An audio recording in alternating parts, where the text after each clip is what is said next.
안녕하세요. 저는 광역시에서 요식업을 하며 식당을 몇 개 운영하고 있는 40대 여자입니다. 예쁜 딸아이를 하나 키우고 있고요. 남편과는 같이 살고 있지 않습니다. 10년 전쯤에 이혼을 했거든요. 근데 지금에 와서 남편은 저에게 시비 아닌 시비를 걸며 겨우 성공을 이뤄낸 제 인생을 방해하기 시작했습니다. 저는 지긋지긋한 남편을 제 인생에서 확실히 치워버리고 제 명예도 찾고 싶어요. 갑자기 웬 명예 타령인지 말이 좀 이상하죠? 지금부터 제 얘기를 잘 들어봐 주세요. 결혼 전 남편은 시원시원하고 화끈한 성격을 가지고 있었습니다. 뭐든 1초도 고민하지 않고 일단 한번 밀어붙이고 보는 그런 스타일이었달까요? 저는 너무 착하고 여기저기에서 해오는 부탁을 거절하지 못하는 우유부단인 성격인 아빠와 그런 아빠를 너무도 답답해하면서도 혼자 뒷수습을 하느라 갖은 고생을 다하신 엄마 손에서 컸어요. 그래서일까요? 아빠와 정반대 성향인 남편이 참 좋았거든요. 추진력 있고 박력 있고 남자답고 게다가 시부모님께서도 저를 너무 반겨주시는 바람에 저는 그 집의 일원이 되고 싶다는 생각에 사로잡혔던 것 같아요. 남편은 단점도 분명 있었지만 다 괜찮다고 생각했어요. 그중 하나가 금전적인 문제였는데 저도 그렇지만 남편은 정말 가진 게 별로 없었거든요. 둘이 합쳐서 고작 3천만 원짜리 새방에서 신혼을 시작했고 결혼하자마자 첫째가 생겼어요. 너무 없이 시작했고 아이도 덜컥 생겨서 그런지 남편은 늘 돈돈거리기 일쑤였어요. 한 달에 생활비라고는 50만 원 주는 게 전부였고 어떤 날은 담뱃값이 모자란다. 어떤 날은 어디 공과금을 내야 한다며 그마저도 푼돈을 조금씩 뜯어가다가 줬다 뺏는 게 일상이었죠. 그 돈으로 어떻게 두 식구, 아니 뱃속에 아기까지 세 식구가 한 달 살림을 꾸려갈 수 있겠어요. 마침 시어머니는 동네에서 조그맣게 분식집을 하고 있었어요. 저는 생활비를 조금이라도 더 보태고 싶은 마음에 임신 중일 때부터 어머니 식당에 일을 나가곤 했어요. 재료 준비부터 조리, 서빙, 청소까지 하루 종일 일손이 부족한 파트에는 바로바로 가서 도와드리며 정말 열심히 일했습니다. 근데 그거 아세요? 제가 생각해도 정말 후회되고 바보 같았던 것이 하나 있어요. 저는 시어머니 가게에서 하루에 적게는 6시간, 많게는 12시간까지도 일하면서 제가 시급을 얼마를 받는지, 그러면 한 달에 얼마를 받는지도 모르고 있었거든요. 근데 그것도 그런 것이 시어머니가 제가 일한 월급을 계좌로 이체해 주셨는데 일한 첫 달부터 남편 통장으로 바로 이체를 해버리더라니까요. 처음에는 억울해서 내가 번 돈은 생활비 보태서 쓰고 싶다. 내가 일한 돈은 내가 직접 받고 싶다고 따졌는데 남편은 원래 부부란 경제권을 가진 사람이 수입을 모두 관리해야 한다고 했어요. 둘 다 벌어들이는 날짜와 금액이 다른데 이게 분산되면 결코 돈이 모이지 않는다고요.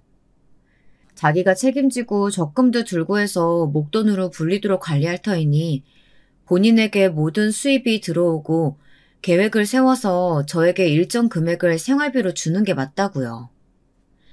제가 멍청해 보이실 수도 있겠지만 그땐 정말 남편 말이 다 옳다고 생각했어요.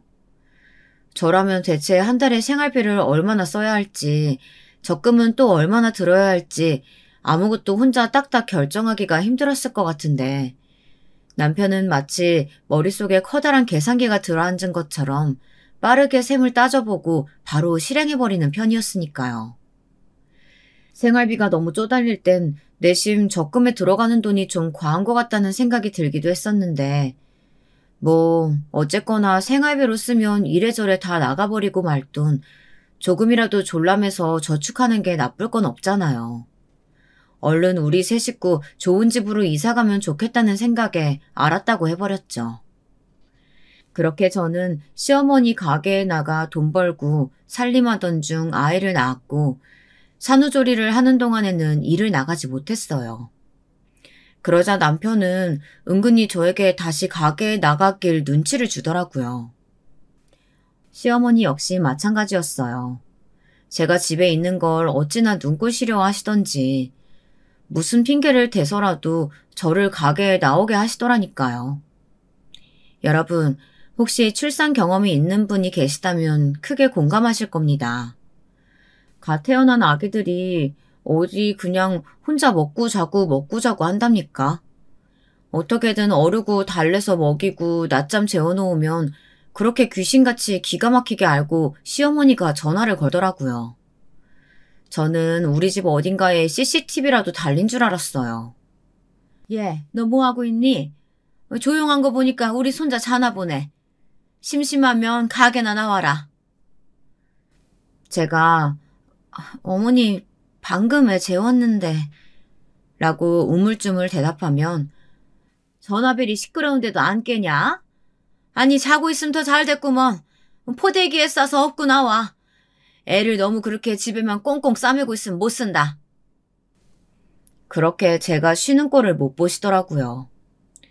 반찬거리를 가져다 준다는 핑계로 저희 집에 들이닥치셔서는 저를 아예 떠밀다시피 데리고 가게로 나가는 일도 종종 있었어요. 그렇게 저는 아기가 첫 돌도 지나기 전에 아기를 업고 가게에 나가 애돌보랴 식당일 하랴 고된 나날을 보내야 했죠. 남편과의 갈등은 아이가 자라고 어린이집에 다니기 시작하면서 본격적으로 시작된 것 같아요. 저는 여전히 어머님 가게에 나가고 있었고 남편과 똑같이 돈을 벌어왔지만 아이를 등원시키는 것부터 시작해서 집안일까지 모두 저 혼자만 해야 했거든요.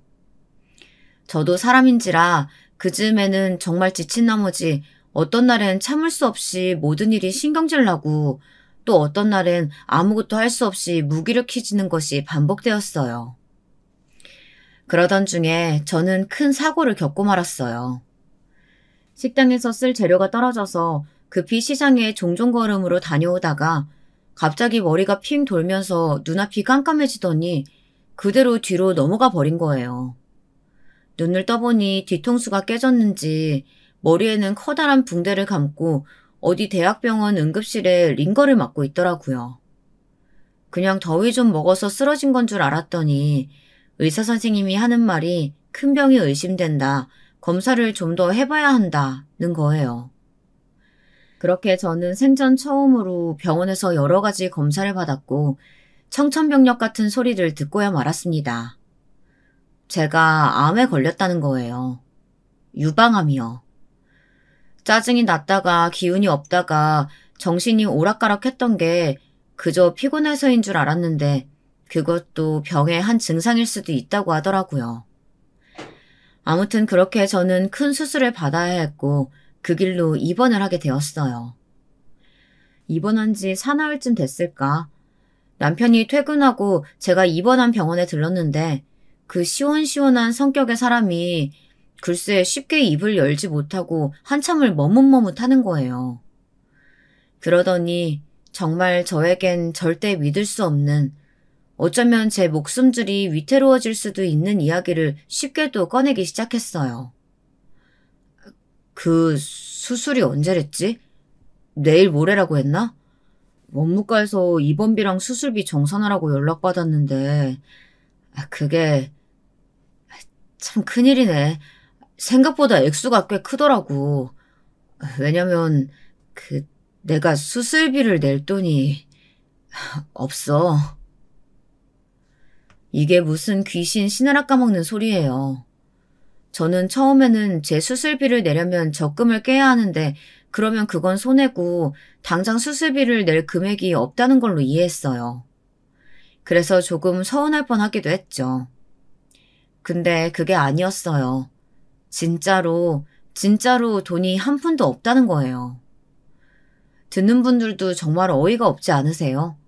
남편 월급은 고사하고 저는 제가 일해서 번 돈도 구경 한번 해보지 못하고 다 남편에게 갖다 바쳤는데 지금까지 모은 돈이 0원이라뇨. 지금 대체 그게 무슨 말이에요? 그러니까 당신 말은 지금까지 모은 돈이 1원도 없다는 말이에요? 그동안 어머님이 제 월급도 당신 통장으로 넣어주셨잖아요. 생활비도 다 타서 썼는데 그럼 적금 넣는다고 했던 그 돈은 다 어디에 쓴 거예요? 이래저래 돈 나갈 일이 많았어. 어디 호투로 쓴 적은 없다고. 사실 내 월급 당신한테 알려준 것보다 많이 적어. 내 남자 자존심에 한 달에 꼴랑 그거 벌어온다고 할 수가 없어서 부풀려서 얘기했어. 그러니까 남는 돈이 없더라고. 게다가 회사 사정이 어려워져서 작년부터는 월급이 나오다가 말다가 했어. 그것도 차마 말 못하겠고. 그러니까 매달 공과금 낼 돈도 당신한테 생활비 줄 돈도 없길래 여기저기 빌려 쓰고 그러다 보니까 이자도 많이 나가고 그러다 보니까 이렇게 됐어. 그건 그렇고 당신 수술비 어떡하지? 몸이 아프니 화가 날 기력도 없었어요. 그저 힘없이 대물을 뿐이었어요. 그럼 나는 어떡해? 수술 꼭 받아야 한다고 했는데. 그럼 어머님한테 당신이 수술비 좀 빌려달라고 말씀드려보면 안 돼? 이미 여쭤봤지. 근데 엄마도 요새 장사도 안 되고 해서 돈이 없대. 둘 다 정말 너무하다는 생각이 들었습니다.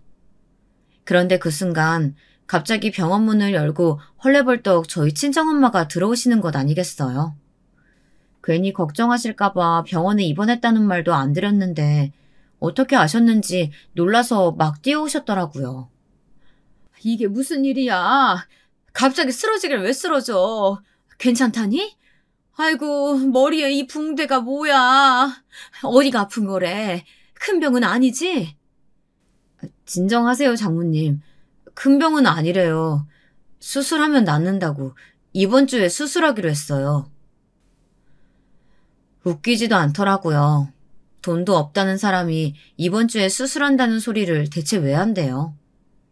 근데 알고 보니까 남편은 친정엄마에게 아픈 제 모습을 보이고 수술비를 용통해달라고 하려던 속셈이었어요. 어느 엄마가 딸이 아파서 그것도 유방암에 걸려서 당장 수술을 해야 한다는데 수술비를 안 해줄 수 있겠습니까? 엄마는 날이 밝자마자 당장 수술비를 구해오셨긴 했지만 건네면서 남편에게 따끔히 한마디 하시는 것도 잊지 않으셨어요. 내 딸이 아프다니 천금이 아깝지 않지만은 대체 자네는 뭐 하는 사람이야? 평소에 듣기로 김서방 자네가 돈 관리 다 한다고 알고 있는데 처자식이 있는 사람이 이런 큰일 있을 때 대비해서 돈 100만 원이라도 쥐고 있어야지. 이번 일 교훈 삼아서 앞으로는 무조건 비상금 만들어두도록 해. 알았어? 남편은 네네 하면서 고개를 끄덕이긴 했지만 조금 자존심이 상한 것 같았어요. 본인 월급이 너무 작아 부끄러워 제게 부풀려 뻥을 쳤다는 사람이 돈 때문에 장모에게 공개적으로 타박을 들었으니 그럴 만도 했겠다 싶었죠. 아무튼 그렇게 저는 무사히 수술을 받게 되었고 그래도 경과가 좋아서 앞으로 관리만 좀 잘하면 되겠다는 의사 선생님의 이야기를 듣고 퇴원을 하게 됐습니다. 그 뒤로는 시어머니 가게에 나가지 않았죠. 허무했거든요. 애까지 들쳐업고 뼈 빠지게 번 돈이 모래알처럼 제 손을 빠져나간 것도 그랬고 아무튼 건강이 최고지 그놈의 돈이 더 중하냐는 생각으로 저는 회복에만 전념했어요. 제 몸은 점차 나아지고 있었지만 남편과 시어머니는 그때부터 대놓고 저를 홀대하기 시작했어요. 특히 시어머니는 전업주부가 된 저와 직장을 다니는 며느리들을 끝도 없이 비교하기 시작했어요. 한 번은 시어머니가 꼭 챙겨보시는 KBS 드라마에서 변호사 며느리가 시어머니한테 아침밥을 차려드리고 출근하는 장면이 나왔는데 보자마자 입에 거품을 물고 막 말씀을 하기 시작하시는 거예요. 요즘 세상에 전업주부 하는 여자들이 없지. 저 며느리가 변호사야, 변호사. 저런 고급 전문직도 여자들이 맘만 먹으면 다 꿰차고 승승장구할 수 있는 시대 아니야. 그러니까 누군 저렇게 변호사까지 하는 며느리 보고 누군 그저 집에서 밥이나 하고 살림이나 하는 그저 그런 며느리에 만족하고 살아가는 거지. 아이 참. 그러고 보니까 저 며느리는 시어머니 아침밥까지 차려주고 출근하네. 아유, 부러워 죽겠네. 대체 왜 드라마와 현실을 비교하시는 건지, 막말로 어머님은 저에게 해준 것이 뭐가 있다고요. 본인 아들부터가 변호사 며느리씩이나 데리고 살 군번이랍니까? 그리고 그 드라마 속 시어머니는 며느리를 극진히 위해줬어요. 그러시더니 시어머니는 다음 날 아침 6시부터 전화해서 이제부터 매일매일 아침밥부터 시작해서 저녁밥까지 그리고 식당에서 일하는 참모밥이며 간식까지 저더러 5개를 챙기래요. 사람이 빈둥빈둥 놀면 못 써. 뭐라도 해야지. 너 앞으로 삼시세끼 밥 담당, 청소 담당 하거라. 밖에 나가서 돈 버는 사람은 모쪼록 집에서 해주는 대접을 얼마나 받고 다니는지가 티가 나는 법이야. 남편도 절 그렇게 구박했냐고요? 아니에요. 남편은 시어머니와는 좀 달랐어요. 대놓고 저에게 뭐라고 하거나 하진 않았지만 뭐랄까 영혼이 없달까 온 정신과 마음을 딴 데다 두고 다니는 사람처럼 굴었어요. 제가 오늘은 머리가 아프네. 수술한 데가 비 오니까 조금 쑤시는 것 같아. 라고 말을 해도 그저 건성으로 아파서 어떡해. 라는 대답뿐 진심으로 병원에 가볼까 약이라도 사다 줄까 이런 말을 들어본 적이 없었어요. 시어머니 말 맞다나 그래 돈 버는 게 고생이긴 하지만 신경 써서 남편에게 멋진 요리를 해줘도 그저 심드렁하게 먹고 맛있냐고 물어보면 그제야 맛있네 먹을만하다 이런 식으로 대꾸하니 저는 남편이랑 사는 재미가 하나도 없었어요. 더군다나 수술을 한 이후로 남편은 저를 여자로 대해주지도 않았어요. 제가 자다가 슬쩍 다가가려고 하기라도 하면 남편은 치사한 면명을 잔뜩 늘어놓으며 저에게 등을 돌리고 눕더라니까요. 글쎄 뭐라고 하는 줄 아세요? 아무래도 당신이 암에 걸렸다고 하니까 내가 함부로 손대기가 조심스러운 거야. 혹시나 나 때문에 어디 또 아파지면 어떡해. 아직 당신 몸 어딘가에 돌아다닐 수도 있는 병이 걱정되기도 하고. 그리고 솔직히 아직 나는 자신 없어. 당신 수술 받은 곳 보기가 좀 그래. 참 비참했어요. 나는 남편에게 아내로서, 아이들 엄마로서, 그리고 한 여자로 대우를 받지 못하고 살고 있구나. 이런 생각이 들 때가 참 많았죠. 그렇게 몇 달을 보냈을까요? 한 번은 남편이 웬일로 음식물 쓰레기를 자기가 버리겠다고 자처해서 나가더니 한참을 돌아오질 않는 거예요. 걱정이 돼서 나가봤죠. 지금 생각해보면 걱정보다는 뭔가 쎄한 느낌이랄까. 여자의 촉 있잖아요. 뭔가 그냥 늦게 들어오는 것 같진 않고 불길하다. 내가 두 눈으로 한번 확인해봐야겠다 하는 그런 직감 말이에요. 서둘러 옷을 걸쳐 입고 쓰레기장 앞으로 가봤는데 당연히 남편은 없죠. 슈퍼 앞에도 가보고 골목 구석구석을 가봤는데도 없었어요. 괜히 오바했나 포기하고 들어오려는데 남편 차가 눈에 띄지 뭐예요. 아까는 시동도 불도 꺼져 있어서 몰랐는데 지금 보니까 차 안에 불이 환하게 켜져 있더라고요. 자세히 보니 누구랑 통화를 하고 있었는데 남편의 표정이 심상치 않더라고요. 아주 희희락락 웃음을 감추지 못하고 설레고 좋아 죽겠는 그 표정. 영락 없이 사랑에 빠진 연애 중인 한 남자의 표정이었어요. 가까이 가서 창문을 두드리면서 여기서 뭐해? 라고 물으니 남편은 황급히 전화를 끊어버렸어요. 근데 진짜 황당했던 건 뭔지 아세요? 통화를 하던 남편의 전화기는 제가 알던 남편의 휴대전화가 아니었어요. 세상에 놀라서 황급히 전화를 끊고 저를 쳐다보는 남편 손에는 휴대전화가 2개나 들려있더라고요. 황당한 와중에도 저는 직감했죠. 아, 이 사람이 바람을 피고 있구나 하고요. 도둑놈이 도리어 몽둥이를 든다고 남편은 괜히 저에게 승질을 있는 대로 부리면서 집으로 도망쳐 올라가 버렸어요. 당신 을처증이야? 성가시게 왜 여기까지 쫓아와서 남의 통화를 엿듣고 엿보고 그래? 얼른 들어가서 잠이나 자. 그러나 제 눈으로 그 광경을 본 이상 확인을 해야 했어요. 쫓아가서 물었죠. 누구랑 통화한 거야? 그리고 그 핸드폰은 뭐야? 당신이 휴대전화를 2개나 쓸 일이 뭐가 있어? 나 좀 보여줘봐. 남편은 절대로 보여줄 수 없다고 했고 저는 그 휴대전화를 꼭 봐야겠어서 나는 안 주니 너는 뺐니 하면서 실랑이를 하다가 급기야 몸싸움까지 벌어지게 되었어요. 지금 생각해도 신기한 게 제 작은 체구에서 어떻게 그런 악다구니가 나왔는지 저는 남편을 몇 대 패주고 핸드폰을 손에 넣는 데 성공했어요. 얼른 작은 방으로 도망가 문을 잠그고 휴대전화를 들여다봤어요. 그리고 정말 믿을 수 없는 현실이 제 눈앞에 펼쳐지기 시작했습니다.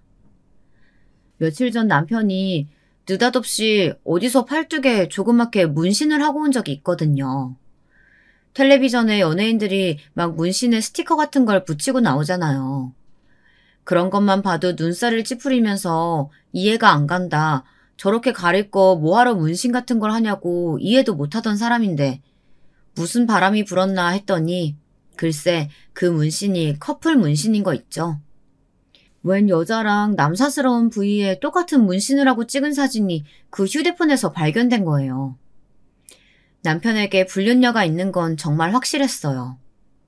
그 사진 외에도 그 여자와 나눈 수많은 통화 내역, 그리고 문자들이 정말 많았거든요. 대박인 건 뭔지 아세요? 남편이 그 여자와 만나기 시작한 시점이었어요. 남편 결혼한 지 1년도 안 되어서 그 여자랑 바람 피우기 시작했더라고요. 저는 울면서 정신없이 모든 증거들을 확인했어요. 나중에 알고 보니까 남편은 그냥 바람도 아니고 아예 그 여자랑도 거의 살림을 차렸더라고요. 왜 저 수술할 때 남편이 그동안 모아두는 돈이 하나도 없다고 했잖아요. 그게 이 사람이 2집 살림을 하려니 월급이 터무니없이 부족해지는 바람에 그랬던 거예요. 그러니까 저는 한마디로 죽 써서 괴준 거죠. 암에 걸리면서까지 힘들게 자식 건사하고 남편 뒷바라지까지 하고 맞벌이까지 해댔지만 저에게 남은 건 이런 비참한 결과였어요. 저는 이제 더 이상 남편과 살 수 없다는 결론을 내렸어요. 남편이 너무 징그럽고 소름 끼쳤어요. 한 이불을 덮고 자는 것도 불경스러웠고 한 빨래통에 남편과 저 그리고 아이의 빨랫감이 뒤엉켜 있는 것만 봐도 토할 것 같았어요. 그런 저희가 어떻게 부부로 앞으로 몇십 년을 더 살 수가 있겠어요. 저는 그렇게 남편에게 이혼을 선언했어요. 남편이요. 정말 뻔뻔한 인간. 저에게 미안해하는 척 하면서도 은근히 좋아하는 눈치던걸요. 본인도 2집 살림을 몇 년씩이나 이어오는 게 얼마나 기가 빨리고 힘들었겠어요. 네, 100번 이해한다 치고 저 역시 빨리 모든 것을 끝내고 싶은 마음뿐이었어요. 제가 원한 건 단 하나, 위자료를 두둑히 받는 것이었죠. 제가 그동안 아끼고 아껴 쓴 생활비로 적금을 부었어도 지금쯤 꽤 됐을 테고 제가 번 돈도 고스란히 모았다면 그것도 수천만 원 될 거 아니에요. 더구나 저는 앞으로 아이와 둘이 살아가야 하잖아요. 그런데 남편은요, 둘 다 어림도 없다고 했어요. 뭐? 이 집 전세금을 다 너한테 줘? 야, 미안한데 이 집 전세금 다 빼서 쓰고 월세 돌린 지 오래야. 그것도 월세 몇 달 못 냈더니 보증금에서 깎여서 이제 받을 돈도 없을걸? 그리고 네가 애를 키운다고? 그것도 절대 안 돼. 너는 직장도 없고 암도 걸렸잖아. 안 되겠다 싶어 남편의 불륜녀를 찾아간 적도 있었어요. 당시까지만 해도 간통죄라는 게 있었던 터라 둘 다 감옥에 넣어도 될 법한 증거가 충분했지만 그 전에 그 여자에게 기회를 주고 싶었어요. 남편을 설득해 제가 아이를 데려가게 해주고 위자료도 주게 하면 깔끔하게 헤어져 주겠다고 말하려고 찾아갔던 거예요. 어머, 위자료요? 그건 오빠한테 달라고 하세요. 왜 저한테 이러세요? 저는 오빠 이혼에 하나도 관심 없어요. 사실 그쪽이 이혼 안 함, 그게 더 좋기도 한걸요? 왠지 남의 떡 뺏는 기분이 더 좋거든요. 언니, 그냥 눈 딱 감고 2년, 아니 1년만 더 모른 척 참고 살면 안 돼요? 아, 저도 이제 슬슬 좀 재미가 없어서 좀만 더 같이 놀다가 깨끗하게 돌려드릴 수 있는데. 좀 훈수같이 생긴 게 맹한 소리를 막 놀아놓더라고요. 딱 봐도 어디 술집에 나가는 데 같던데. 도무지 말이 통하지 않아 저는 집으로 돌아왔고 남편은 그 여자가 뭐라고 했는지 저에게 위자료는 한 푼도 없다며 지금 당장 이혼하자고 길길이 날뛰었어요. 그렇게 저는 남편과 참 안 좋은 모습으로 이혼하게 되었습니다. 애도 뺏기고 돈 한 푼도 없이 빈털터리로 쫓겨나게 된 거예요. 그런 모습으로 차마 친정집에 갈 수가 없어서 겨우겨우 숙식이 가능한 식당에 취직을 했고 거기서 저는 진짜 거지같이 살았어요. 식당에 달린 쪽방에서 지내니 같은 돈을 받고 일하는 직원들보다도 더 많은 일을 해야 했어요. 아침에 제일 먼저 나가서 재료 손질하는 것부터 해서 저녁 장사 마무리하고 청소하고 뒷정리하는 일까지 하루 종일 중노동을 해야 했어요. 그뿐인가요? 아침 저녁으로는 저 폐지도 주우러 다녔어요. 젊은 여자가 폐지를 주우러 다니면 얼마나 험한 일을 많이 겪게 되는 줄 아세요? 정말 치사스럽고 수치스러운 일들이 많았어요. 그 동네에 이미 폐지를 주우러 다니는 할아버지 할머니들이 많았었는데 저까지 합세하니 아무래도 할머니 할아버지들이 가져가실 게 줄어들겠죠. 저만 보면 삿대질을 하며 얼마나 쌍욕을 하시던지. 어떻게 동네에 소문이 났는지 시어머니는 저에게 전화를 걸어서 난리를 치기도 했어요. 내 동네 창피해서 살 수가 없다. 무슨 식당에서 밥 얻어먹으면서 청성 부리면서 일하고 아침 저녁으로 고물을 주우러 다녀? 너 우리 보라고 일부러 그러는 거냐? 그렇게 불쌍히 여기면 뭐 내 아들이 너 다시 쳐다봐 줄 줄 알고? 당장 꿈 깨. 창피해 죽겠으니까 폐지를 줍든 식당 일을 하든 좀 다른 동네 가서 해주면 안 되겠어? 그러나 저는 그 동네를 떠날 수가 없었어요. 법원에서도 아이는 남편이 키워야 한다길래 피눈물을 흘리며 아이와 생이별을 해야 하긴 했지만 저는 이혼하고 나서 매일같이 아이가 보고 싶어서 밤마다 1시간씩 오열을 하다가 잠들었기에 어떻게든 아이와 가까운 하늘 아래에서 지내고 싶었어요. 게다가 제 목표는 어떻게든 악착같이 돈을 모아서 재판을 걸어서 제 아이를 데려오는 것밖에 눈에 보이는 것이 없었기에 그렇게 닥치는 대로 폐지 줍는 일도 창피하다고 생각하지 않고 욕을 들어가면서 해왔던 것이었어요. 그러자 시댁 쪽에서 갑자기 이사를 가버리더군요.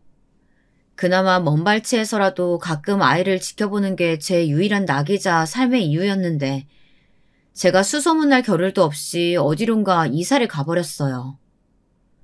그렇게 몇 년이 흘렀고 어느 날 참 재밌는 일이 일어났어요. 인생이요. 고달프고 서글플 때가 참 많지만 이렇게 재미나고도 속이 후련한 일이 가끔씩 벌어지는 재미에 우리들 모두가 살아가고 또 살아갈 힘을 얻는 게 아니겠어요. 그날은 비가 참 많이 오는 날이었어요.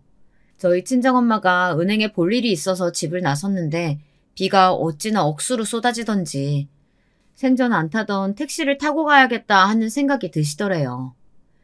큰 길가에 나서서 보니 마침 손님을 내려주는 택시가 있어서 잘됐다 싶어서 다가갔는데 글쎄 택시에서 내리는 손님이 저희 시어머니인 거 아니겠어요?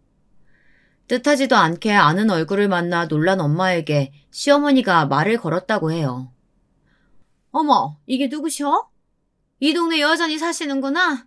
딸은 어쩌고 이 빗속에 혼자 돌아다니신데? 아니 그러고 보니까 아직도 딸 거지같이 살아요? 저희 엄마를 알아본 순간 다짜고짜 조롱을 하면서 막말을 하더래요. 근데 대박인 건 뭔지 아세요? 그 순간 제가 최고급 벤츠를 타고 나타났거든요. 저는 처음에는 엄마가 웬 아주머니랑 이야기를 하고 계시길래 길에서 우연히 친구분을 만나셨나 싶었어요. 친구분도 같이 어느 방향 맞으면 태워다 드릴까 하는 생각에 엄마 하면서 내렸더니 시어머니가 저를 보고 놀라서 개거품을 물고 쓰러지더라고요.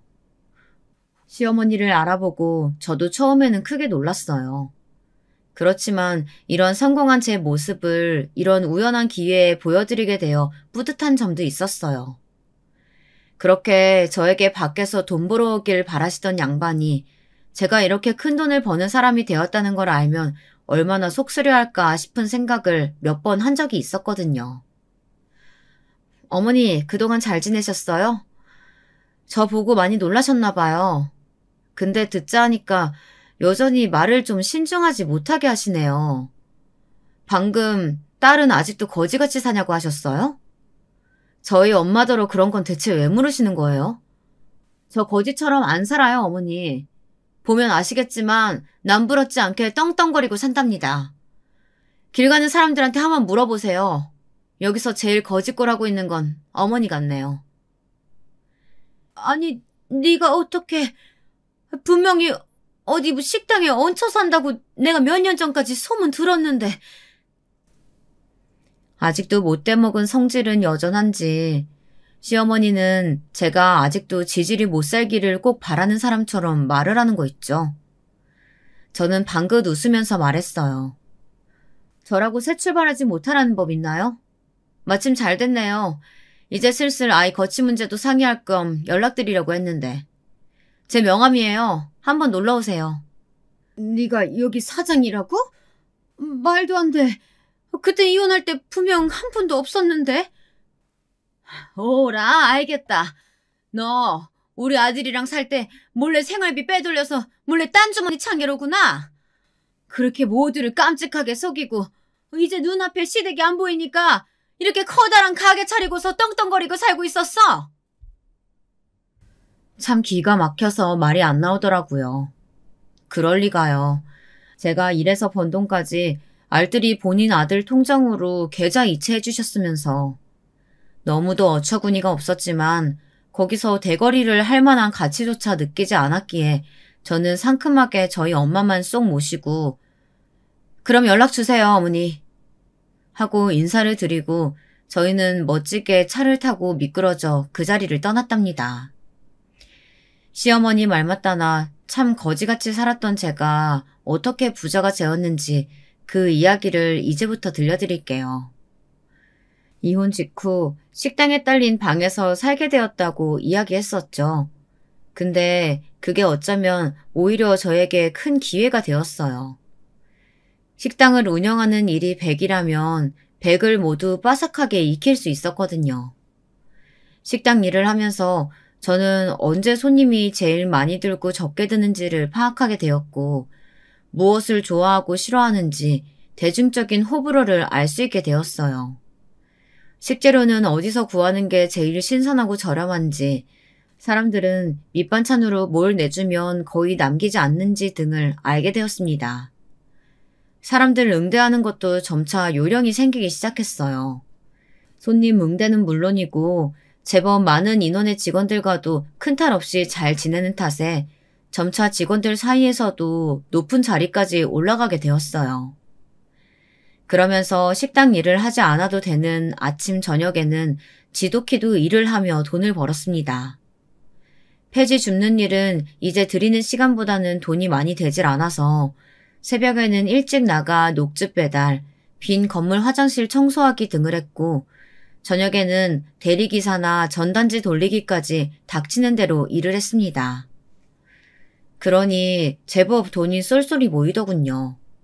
게다가 시어머니가 이사를 가버리는 바람에 아이에게 그나마 조금씩이라도 용돈조로 쥐어줬던 돈까지 쓸 곳이 없어져서 저는 그런 푼돈까지 알뜰하게 모아 얼른 제 명의로 된 식당을 하나 차려 빨리 아이를 데려야겠다 생각밖에 없었습니다. 어느 정도 돈이 모이고 나자 밤에 하는 일은 그만두고 열심히 요리 연습과 메뉴 개발에 돌입했어요. 방 밖에만 나서면 식당이겠다. 밤새 연구를 하니 그럭저럭 실력이 쑥쑥 늘어나는 게 느껴졌어요. 그거 아세요? 사실 저희 시어머니가 입은 거치신데 손맛이 좀 좋았거든요. 분식집에서 일을 할 때 떡볶이를 끓일 때에도 오뎅을 끓일 때에도 어디에나 쓰려고 늘상 만드는 육수가 있었는데 그게 제법 맛이 있었단 말이에요. 마침 그 육수가 생각나서 이리저리 연구했더니 먹어본 사람은 누구나 극창하는 음식이 만들어지더라고요. 지금 생각해보면 그 육수는 분식에는 별로 안 어울리는 육수였어요. 아무튼 그렇게 저는 공들여서 식당을 오픈했고 그게 대박이 난 거죠. 원래 식당에서 분점이 하나 둘 늘어나게 되었고 저는 체인점을 여럿 거느린 식당 사장이 되었어요. 그뿐인 줄 아세요?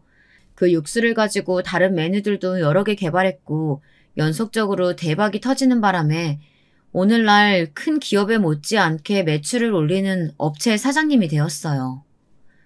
저희 동네는 서울은 아니고 광역시이지만 큰 시내에 나가면 제 식당을 못해도 10개는 지나치셔야 할 겁니다. 어지간하면 다 제가 만든 식당이 목 좋은 데 자리를 잡고 있거든요. 그 다음 주였던가요? 글쎄 시어머니가 진짜로 제 명함을 보고 식당을 찾아온 거 있죠. 아들까지 대동하고 말이에요. 지난번 마주쳤을 때 전에 없던 당당한 태도로 대해드렸더니 여차하면 혼자서는 못 당하겠다 싶으셨나 봐요. 그렇게 아들 팔을 꼭 붙들고 들어선 시어머니는 예상보다 더 크고 웅장한 가게 내부에 시어머니는 한껏 놀라는 눈치였어요. 눈이 휘둥그레져서 어디 산골짜기에 살다가 처음 도시 구경을 온 사람처럼 이리 두리번 저리 두리번 거리기 바쁘더라고요. 남편은 어색하게 제게 인사를 건넸어요. 이게 누구야? 오랜만이네. 잘 지냈어? 당신 신수가 훤해졌다. 엄마가 당신이 여기 사장이라서 말도 안 되는 소리라고 했다가 정 못 믿겠으면 같이 가보자고 해서 와봤는데 이거 정말 자기가 운영하는 가게야? 헤어질 땐 그렇게 남보다 못하게 굴었던 사람이 멀끔해진 제 모습을 보더니 태도를 바꾸어 저에게 아주 공손하고 젠틀하게 말을 걸더라고요. 네, 보다시피 잘 지냈어요. 당신은 얼굴이 영 안 됐네. 밥은 먹었어요? 하고 물으니 그제서야 배가 고픈 것이 생각났는지 시어머니와 남편 둘 다 줄임배를 움켜잡더라고요. 아니 시간이 몇 시인데 밥도 안 먹고 돌아다녀요? 그 집 여자는 대체 이 시간까지 뭐라고. 아, 맞벌이 하는구나.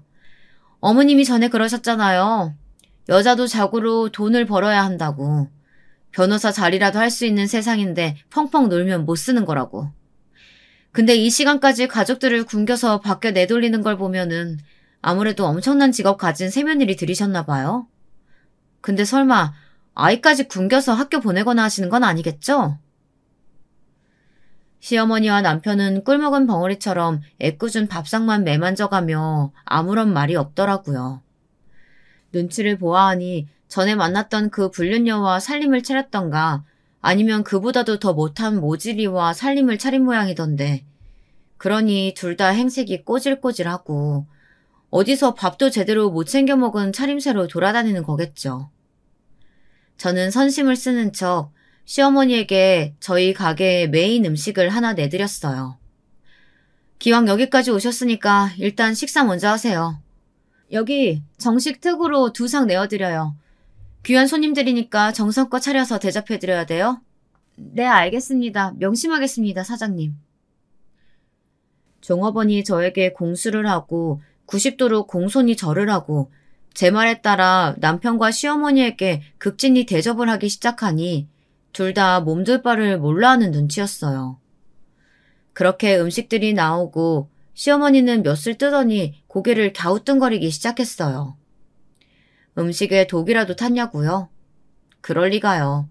시어머니가 의문스러운 표정을 지었던 이유는 아무래도 아는 맛이었거든요. 처음 먹어보는 음식인데도 입에 착 붙는 것이 감칠맛이 돌고 그러면서도 먼 옛날 할머니가 끓여주던 정성 들인 음식을 한술 뜬 것처럼 눈이 번쩍 떠지는 그런 맛. 당연하죠. 시어머니가 몇십 년을 직접 만들고 온갖 음식에 넣어온 육수로 맛을 낸 건데 무슨 광고에서 나오던 말처럼 고향의 맛이 나서 익숙하고도 참 맛났겠죠. 이거 어디서 많이 먹어본 맛인데?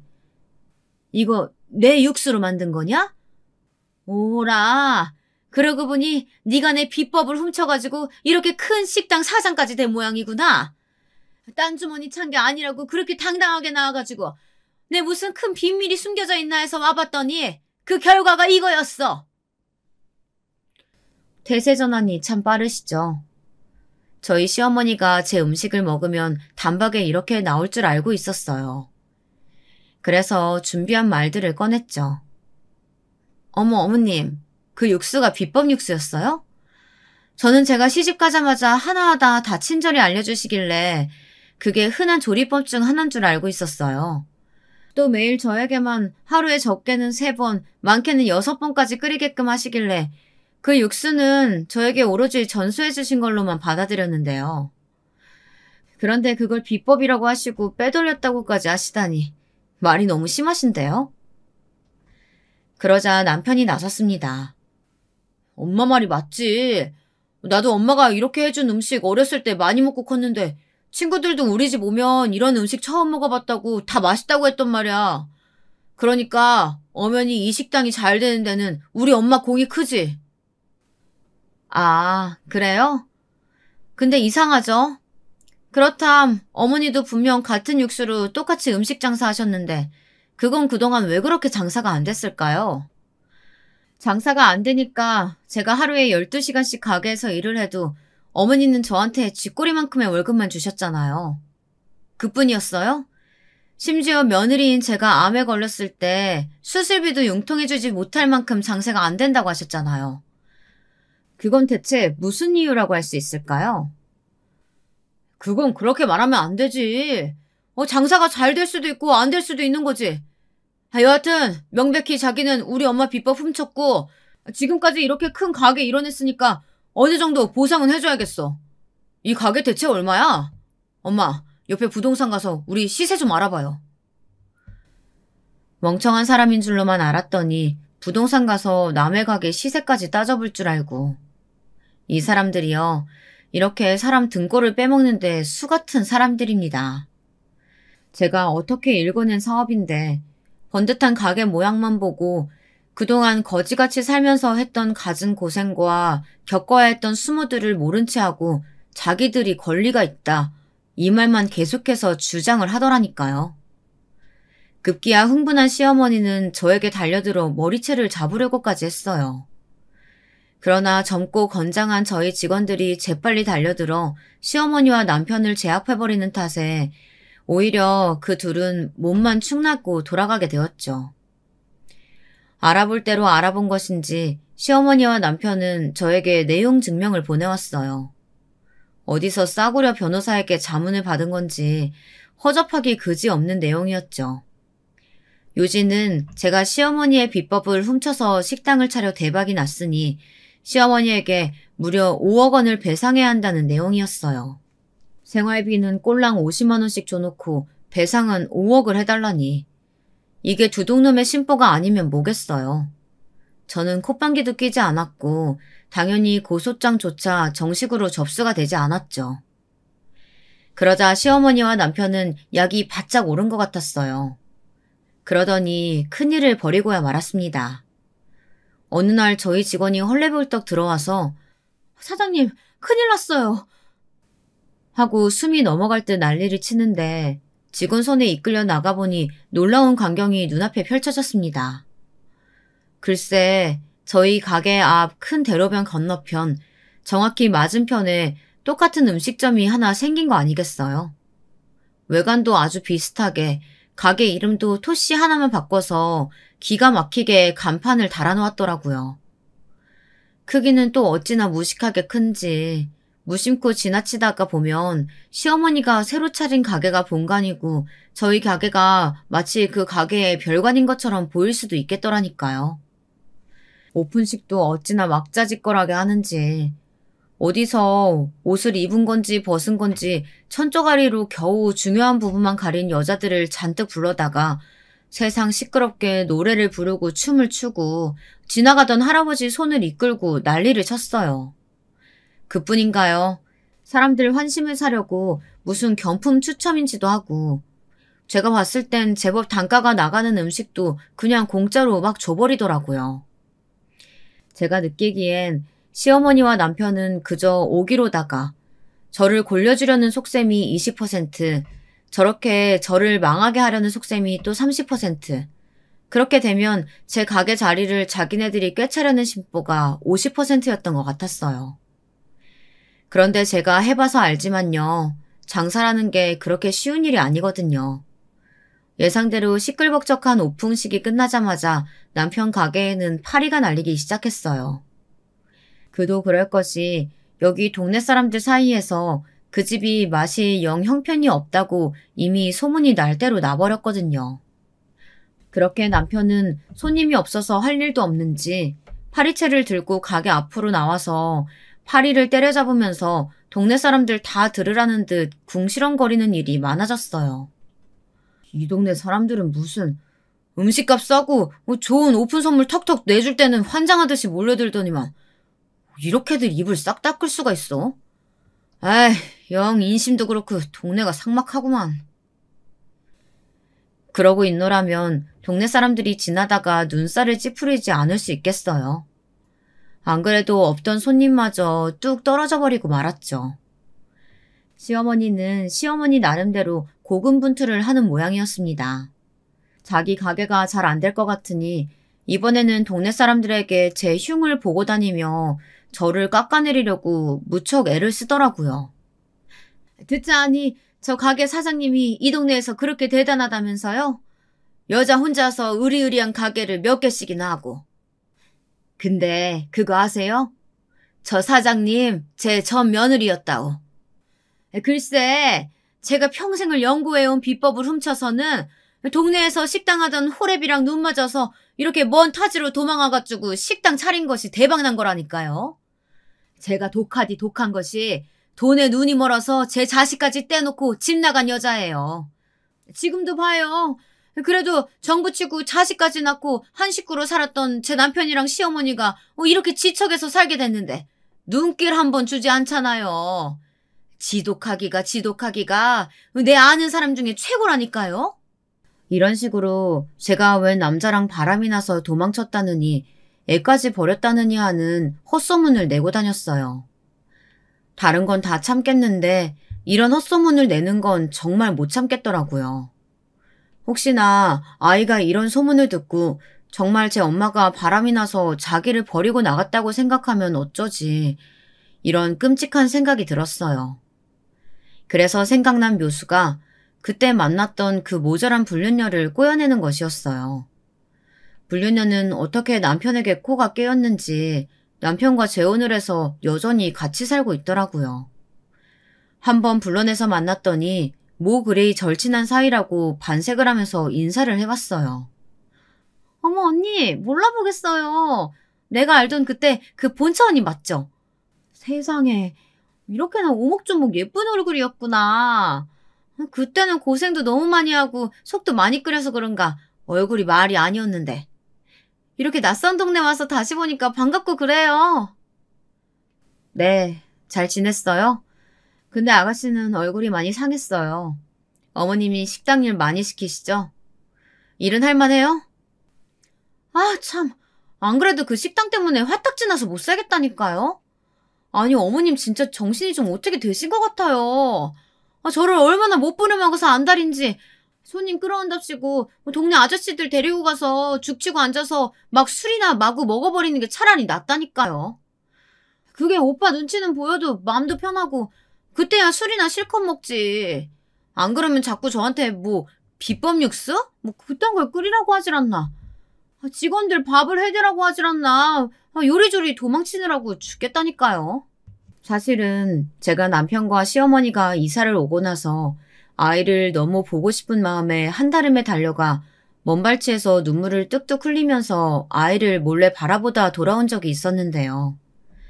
이 여자가 맹하고 모질 같은 구석은 있어도 한 가정의 남편을 그렇게 깨어내긴 했어도 악한 마음은 없는 사람인지 저희 애한테는 퍽 잘 대해준 모양이더라고요. 시어머니와 남편 행색은 추레했지만 아이만큼은 아주 예쁘게 머리도 따와주고 좋은 옷과 신발도 많이 사주는 것 같았고요.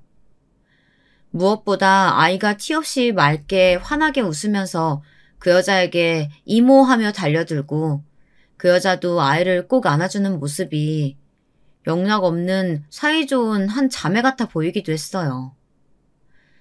아이를 곁에서 돌보지 못했다는 죄책감에 늘 시달리던 저는 그 여자에게 그것만큼은 참 고마운 마음이 들었어요. 그래서 제안을 했죠. 그쪽이 그저 연애 감정으로 한 남자와 만남을 이어갔던 대가로 나는 이렇게 이혼까지 당하고 갖은 고생을 하며 살아야 했어요. 그런데 한편으로는 고맙다는 생각도 들어요. 그쪽이 그 당시 그렇게 상황 만들지만 않았어도 나는 평생 그 집에서 노예처럼 살고 있었을 테니까요. 이렇게 악착같이 성공도 거둬들이지 못했겠죠. 그땐 제가 정말 철이 없었어요. 제가 좀 푼수 같잖아요, 언니. 사리분별도 잘 못하고 뭐가 옳고 그런 건지 그땐 정말 관심도 없고 따질 줄도 몰랐어요. 죄송해요. 이제 와서 사과를 듣자고 하는 건 아니에요. 그동안 그쪽도 모자란 남편하고 시어머니 모시고 살고 자기 자식도 아닌 애 살뜰히 챙겨주느라 고생 많이 한 것 같아요. 그것으로 제 전부는 아니어도 글쎄 어느 정도 갚아나갔다고 할 수도 있을까요? 그쪽이 나를 마지막으로 한 번만 더 도와준다면 나도 그쪽이 이 모든 것을 다 잊고 새 출발할 수 있도록 도와주고 싶은데 어때요? 그렇게 저와 불륜녀는 손을 잡게 되었어요. 불륜녀에 의하면 남편과 시어머니는 무리해서 큰 가게를 차리면서 큰 빚을 여기저기 졌다고 합니다. 제 가게가 대박이 난 걸 보고 금세 자기네도 큰 돈을 벌어들일 줄 알고 덥석 빚을 낸 거죠. 그것도 모자라 화려한 오픈 행사를 하고 큰 선물도 이것저것 장만해서 나누어 주었지만 장사가 워낙 안 된 탓에 온 가족이 거리로 나앉게 생겼다나요. 그렇게 차일피일 빚은커녕 이자도 갚지 못하자 빚쟁이들이 쫓아와서 진짜로 그 가게며 남편네 집을 경매로 넘겨서 헐값에 싹 팔아버렸대요. 그 정보를 불륜녀는 모두 저에게 알려주었어요. 그래서 저는 남편의 집과 가게들을 경매 날짜에 맞추어 모조리 사들일 수 있었죠. 그런 이유로다가 짐을 모조리 빼야 하는 약속된 날짜가 되자 망연자실에 있는 남편과 시어머니 앞에 나타난 사람은 다름 아닌 저였습니다. 남편과 시어머니는 저를 보자마자 귀신이라도 본 듯 바들바들 떨기 시작했어요. 화가 나서일까요? 아니면 돈 한 푼 오갈 데도 없이 며느리에게 쫓겨날까봐 두려워서였을까요? 네가 여긴 또 웬일이냐? 그 고소해 죽겠다는 표정은 또 뭐고? 그래, 망한 집 구석 구경이라도 하러 온 거냐? 아니요, 어머니. 저는 이제 어머니에게도 이 사람에게도 전혀 관심이 없어요. 어머니와 저 사람이 무슨 일 당하시던 고소해야 할 마음도 불쌍히 여길 마음도 남아있질 않다고요.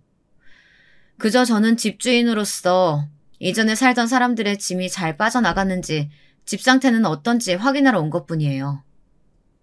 뭐야? 우리 집 경매에 넘어가게 하고 또 그렇게 헐값에 사들인 게 너였단 말이야? 말은 바로 해야죠. 제가 이 집을 헐값에 산 건 맞지만 경매에 넘어가게 만든 건 바로 당신과 어머님의 어리석음 때문 아닌가요? 아이 짐은 저쪽에다가 따로 빼주세요. 오늘부터 제가 데려갈 테니까요. 네가 무슨 자격으로 애를 데려가? 안 된다. 절대 내 손주는 못 내놓는다. 저는 가방에서 서류를 하나 꺼내 던져주었어요. 양육권 소송을 걸 예정이에요. 일전에 저한테 경제적 능력이 없다는 이유로 아이를 뺏어가셨죠. 이젠 제 차례예요. 제가 경제적 능력이 월등히 뛰어나니 아이를 데려가겠어요. 여기 당신과 같이 살았던 여자가 증언도 해주기로 했어요. 당신과 어머니가 얼마나 아이를 그동안 구박했는지, 그리고 앞으로 키울 능력이 얼마나 없는지 말이에요. 자기와 불륜을 저질렀던 것도 그대로 법정에서 고백한다고 했어요. 남편과 시어머니는 그 자리에서 엉엉 목 놓아 울기 시작했어요. 뭐 어쩔 도리가 있나요? 이게 다 본인들이 자초한 일이고 순리인걸요. 그렇게 저는 아이를 무사히 데려올 수 있었습니다. 저에게 도움을 주었던 불륜녀요. 저기 멀리 제주도에서 식당을 하나 하고 싶다고 해서 제가 분점을 내고 거기 점장으로 취직을 시켜주었습니다. 아주 성실하게 일하며 잘 지내고 있다고 들었어요. 시어머니와 남편은 그대로 거리로 떠안게 되었고 저처럼 기거하면서 일을 할 수 있는 식당을 알아보는 신세가 되었다고 합니다. 그런데 그거 아세요? 동네에서도 이미 소문이 다 나서 시어머니나 남편이 기웃거리기만 해도 소금바가지며 물바가지를 들이부었다고 해요. 염치도 없이 볼일 다 봤으면 썩 꺼질 것이지 아직도 남의 동네에 기웃거려? 내 못되게 살면 천벌 받는다는 말만 들어봤지 실제로 그 꼴 보니까 속이 다 시원하구먼. 우리 동네 여자들은요 별의별 남편 뒤치다거리 다 하고 살았어도요 바람 피는 것들은 죽어도 용서 못해요. 근데 그쪽이 바람 펴서 부인을 내쫓았다면서요? 그것도 모자라서 부인 모함하고 이렇게 밥그릇 뺏으려고 남의 동네까지 기어 들어오다니. 에휴, 이 냉수마찰 한번 하시고 속 차리세요. 그렇게 남편과 시어머니는 받아주는 사람이 없자 동네를 떠나게 되었고 제 명예도 자연스럽게 회복이 되었습니다. 그렇게 저는 이제 남은 인생을 딸과 행복하게 살아갈 날만 남았어요. 제 기구한 팔자와 세월이 담긴 이야기 들어주셔서 감사하고요. 이제 제 딸과의 앞날에 꽃길만 펼쳐지도록 많은 응원해 주시면 감사하겠습니다. 여러분도 행복하세요. 안녕하세요. 저는 대학생, 고등학생 아들을 둘을 두고 있는 40대 중반 여자입니다. 저는 20대 초반 어린 나이에 남편과 만나 혹독한 시집살이를 겪었는데 벌써 세월이 이렇게 흘러버렸네요. 요즘 젊은 사람들은 옛날만큼 시부모를 어려워하지도 않고 시집살이가 심하지도 않지만 제가 결혼할 당시만 해도 시부모님은 하늘 같은 존재였잖아요. 특히나 저희 시댁은 더 심했습니다. 그놈의 정시집안 타령 때문에 정말 힘든 결혼 생활을 보냈던 것 같아요. 시어머니 시집살이보다 힘들다는 시아버지 시집살이를 20년 넘게 겪었으니까요. 그런데 저도 이제 나이를 먹으니 더 이상 시아버지가 무섭지 않더라고요. 그래서 이제는 저도 당당하게 정시집안 며느리로서 할 말은 하고 살기로 했습니다. 사실 얼마 전 처음으로 눈치 보지 않고 떳떳하게 제 의견을 말할 수 있게 되어서 너무 속이 시원했거든요. 아마 저처럼 답답하게 사셨던 분들 많으실 것 같은데 제 이야기를 듣고 용기를 가지셨으면 해서 한자 글을 적어봅니다. 우선 남편과 결혼한 23년 전으로 거슬러 올라가야겠네요. 저는 그때 당시 일하던 공장에서 남편을 만났습니다. 남편은 같은 부서에서 일하던 동료였는데 어쩌다 보니 눈이 맞아 정신을 차리고 보니 결혼을 앞두고 있었죠. 결혼 전 예비 시댁에 인사드리러 처음 갔을 때 시아버지의 인상은 정말 강렬했습니다. 남편도 이목구비가 부리부리하긴 했지만 시아버지의 인상은 거의 백두산 호랑이 저리 가라더군요. 키도 크고 무섭게 생긴 얼굴에 목소리까지 쩌렁쩌렁 하시니 저는 자연스레 움츠러들 수밖에 없었어요. 반면 시어머니는 여리여리하시고 조용하셨습니다. 시아버지는 저에게 이것저것 질문을 하시더니 저보고 정치집안 며느리가 될 각오가 되어 있냐고 물으셨어요. 저는 그때는 아무것도 모르고 네, 잘할게요 아버님 하고 대답했습니다. 그냥 의례 형식적으로 묻는 질문인 줄 알았거든요. 그때 알아차렸어야 했는데 늦어도 너무 늦어버렸네요. 그리고 저는 결혼하여 시댁에 들어가서 살게 되었습니다. 아버님이 당연히 시댁에서 신혼살림 차리는 걸로 알고 계시길래 저도 당연히 그래야 되는 줄 알았어요. 주변의 지인들 중에 시댁에서 사는 사람들이 꽤 있어서 특별히 거부감은 없었거든요. 그래서 시댁에서 남편이 쓰던 방에 살림을 차리고 결혼과 동시에 일을 그만두게 되었습니다. 아버님이 여자는 결혼하면 살림에 집중해야지 바깥일 하면 못 쓴다고 하시길래 별 생각 없이 그만두었어요. 사실 저도 딱히 직장에 대해 애착이 없었고 어릴 때부터 현모양처가 나름 꿈이었기 때문에 순순히 받아들였죠. 생각해보니 결혼 전 시댁에 인사드리러 왔을 때 꿈이 뭐냐는 아버님의 질문에 현모양처라고 대답했던 게 마음에 드셨던 것 같아요. 그래서 그런지 아버님은 신혼여행 끝나고 돌아온 저희를 거실에 앉혀두시고는 아내의 도리, 남편의 도리에 대해서 길고 긴 일장 연설을 늘어놓으셨죠.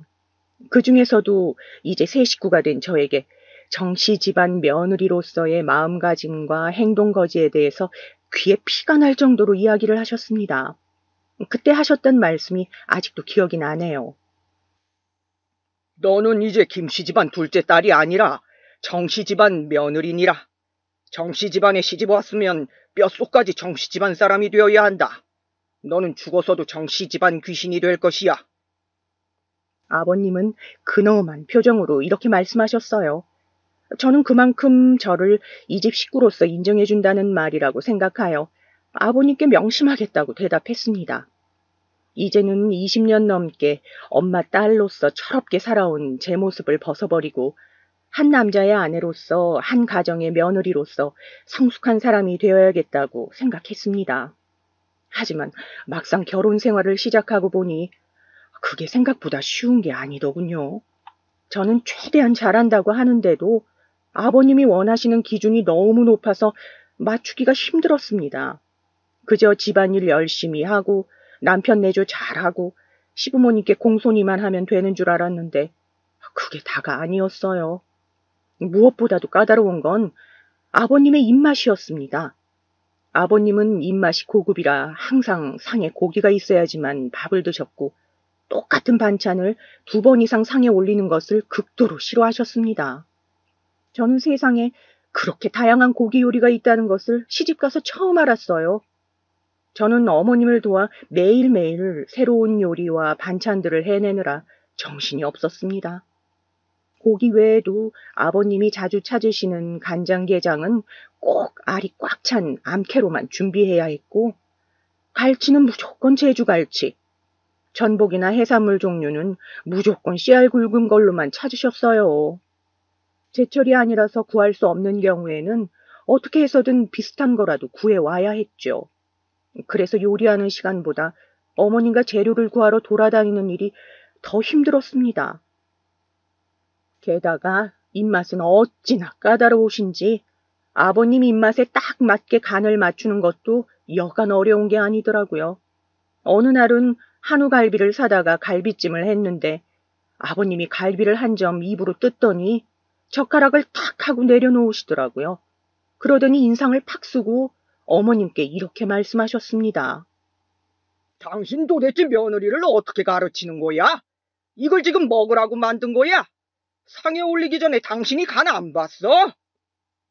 그 말을 들은 저는 순간 가슴이 철렁해서 어머님을 바라봤습니다. 어머님은 아버님의 눈도 쳐다보지 못하고 조그마한 목소리로 말씀하시더라고요. 예, 다음부터 조심할게요. 어머님이 대답하자 아버님은 갈비찜이 들어있는 그릇을 옆으로 탁 밀더니 물을 벌컥벌컥 마시고 자리에서 일어나셨어요. 어머님은 착잡한 표정으로 갈비찜을 들고 가시더니 그대로 싱크대에 부으시더라고요. 저는 제가 음식을 정말 이상하게 했나 싶어서 한 입 먹어보았지만 무엇이 문제인지 알 수가 없었습니다. 저는 안절부절 못하고 있다가 어머님을 바라보자 어머님 표정이 너무 안 좋으시더라고요. 그래서 어머님께 다가가 죄송하다고 했습니다. 어머님은 대답도 안 하고 그냥 묵묵히 상을 치우셨어요. 저는 무거운 분위기 속에서 어찌해야 할 바를 몰라 혼자 발만 동동 굴렀습니다. 그러고 보니 어머님은 아버님 귀에 완전 눌려 사시더라고요. 어머님을 처음 뵀을 때는 굉장히 조용조용하시길래 원래 성격이 그러신 줄 알았는데 결혼하고 나서 보니 시아버지 같은 분과 몇십 년을 같이 살면 저렇게 될 수밖에 없겠다 싶었습니다. 앞에 일화에서도 알 수 있듯이 아버님은 굉장히 강압적이고 가부장적이고 엄격하셨거든요. 저는 매일 새벽 4시 반에 일어나 어머님과 아침 식사 준비를 하고 새벽 6시에 항상 아버님께 문안 인사를 드렸습니다. 6시에 칼같이 일어나시는 아버님 때문에 1분이라도 문안 인사가 늦으면 불호령이 떨어졌어요. 결혼 전에는 이렇게 일찍 일어나 본 적이 없어서 처음에 적응하는데 꽤 힘들었습니다. 하루는 추운 날씨에 찬거리를 사러 시장에 돌아다니다가 감기에 걸렸는지 몸이 으슬으슬 춥더라고요. 아니나 다를까 감기 몸살에 열이 끓어서 끙끙대다 겨우 잠드는 바람에 다음날 문안 인사에 늦고 말았습니다. 정신을 차려보니 아침 7시더라고요. 시계를 보고 화들짝 놀라 거실에 나가보니 어머님은 설거지를 하고 계셨고 아버님과 남편은 이미 출근을 했더라고요. 어머님은 부스스한 몰골로 방에서 나오는 저를 보고 혀를 끌끌 찼습니다. 저를 몇 번이나 깨웠는데 일어나지 않았다고 하시더라고요. 그리고 그날 퇴근하고 오신 아버님이 저와 남편을 불러 앉혔습니다. 아버님은 저에게 삿대질을 하며 화를 내셨어요. 너는 무슨 애가 그리 게으르냐? 시아버지가 출근할 때까지 얼굴 한번 안 비추는 며느리는 내 세상에 듣도 보도 못했구나. 저는 감기 몸살 때문에 온몸이 두들겨 맞은 듯이 아프고 머리가 깨질 듯 아팠지만 고개를 조아리고 아버님께 용서를 구했어요. 아버님은 감기 몸살이라는 말에 허참 하고 코웃음을 치시더니 이번에는 남편한테 성을 내시더라고요. 너는 네 마누라 간수도 똑바로 못하냐? 정씨 집안에 들어왔으면 죽이 되든 밥이 되든 정씨 집안 법도를 따라야 하거늘 네 마누라가 잘 모르면 때려서라도 가르쳐야 될 것 아니냐? 하여간 계집들은 때려야 말을 듣지. 저는 아버님의 말에 너무 놀라 심장이 철렁했어요. 놀란 토끼 눈으로 남편을 바라보자 남편은 고개만 푹 숙이고 네 하고 대답만 하더라고요. 어머님도 남편도 그 누구도 아버님에게 대항하는 사람은 없었습니다. 이 집에서는 아버님이 곧 법이고 신이었어요. 저는 너무 서러운 마음에 고개를 숙이고 눈물만 뚝뚝 흘렸습니다. 그 후 며칠이 지났지만 때려서라도 가르쳐야 한다던 아버님의 말이 계속 생각이 났어요. 집안일을 하는 와중에도 아버님의 호통치는 그 무서운 얼굴이 자꾸 떠올라 심장이 벌렁벌렁하고 손발이 떨렸어요. 혹시라도 또 아버님께 혼날까봐 무서워 어떻게든 트집을 잡히지 않으려고 거의 강박적으로 모든 집안일에 신경을 썼습니다. 청소한 곳을 확인하고 또 확인하고 머리카락 한 올, 먼지 한 톨 떨어져 있지 않도록 주의했습니다.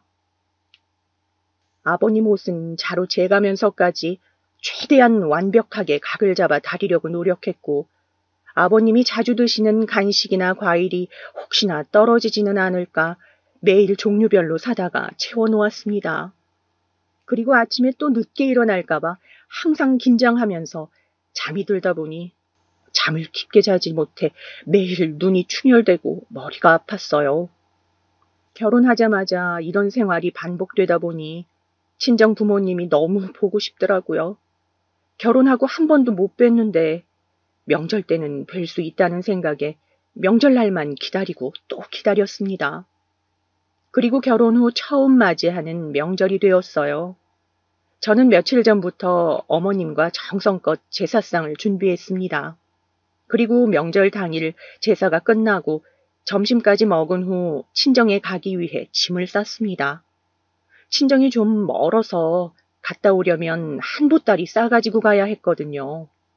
짐을 다 싸고 거실로 나와 아버님께 친정에 다녀오겠다고 인사를 하는데 아버님이 갑자기 벌컥 화를 내시더라고요.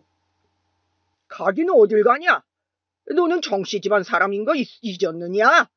명절에 남의 집에 가는 사람도 있더냐? 저는 너무 서러운 마음에 처음으로 아버님께 말대꾸를 했습니다. 아버님, 남의 집이 아니라 저희 부모님 집이에요. 저 결혼하고 친정 부모님 한 번도 못 뵌 거 아시잖아요. 오늘만 가게 해주세요, 아버님. 그러자 아버님은 벌떡 일어나서 방에 들어가시더니 회초리를 들고 나오시더라고요. 그리고선 남편에게 회초리를 쥐어주며 저에게 소리쳤습니다. 자고로 여자는 결혼하면 남편 집안에 뼈를 묻는 것이다. 집안 어른이 여기 계시는데 어딜 포르장머리 없이 자리를 비우려 하느냐? 네가 시합이 알기를 아주 개떡으로 아는구나. 저는 아버님의 호통에 다리가 풀려 주저앉고 말았어요. 서러운 마음과 무서운 마음이 뒤섞여 엉엉 울고 있는데 아버님은 오히려 더 큰 소리로 호통을 치시더라고요. 이번에는 남편에게 삿대질을 하면서 말이죠.